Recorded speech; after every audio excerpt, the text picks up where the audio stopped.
আসসালামু আলাইকুম এভরিওয়ান। তো আজকে একটা বিয়েবাড়ি আছে, মায়ের বাড়িতে ছিলাম। আমি বিয়েবাড়ির জন্য এলাম, তো বিয়েবাড়ির জন্য রেডি হয়ে যাচ্ছি। জাস্ট একটু হালকা মেকআপ করে নিচ্ছি, জাস্ট নিউড মেকআপ।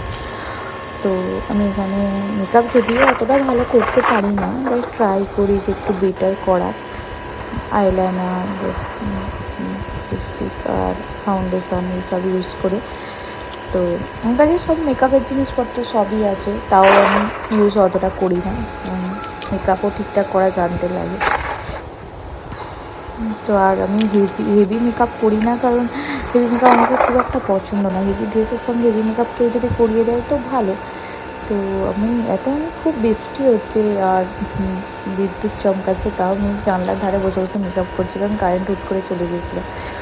তো আমি রেডি হয়ে গেলাম, আমার হাজব্যান্ড দাঁড়িয়ে আছে। আর এই ফার্স্ট টাইম আমি বোরখা পরে বিয়েবাড়ি যাচ্ছি। এর আগে আমি কখনো বোরখা পরে বিয়েবাড়ি যাইনি, বাট আমি খুব কমফোর্টেবল মনে হচ্ছিলো, বাট খুব গরম ছিল যদিও।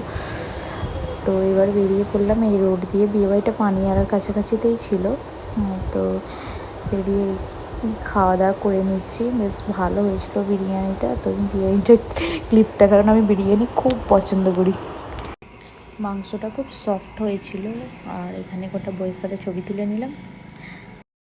এখানে আমরা প্যান্ডেল থেকে আর রুমের ভিতরে ওদের যেতে পারিনি, এত বৃষ্টি হচ্ছিল।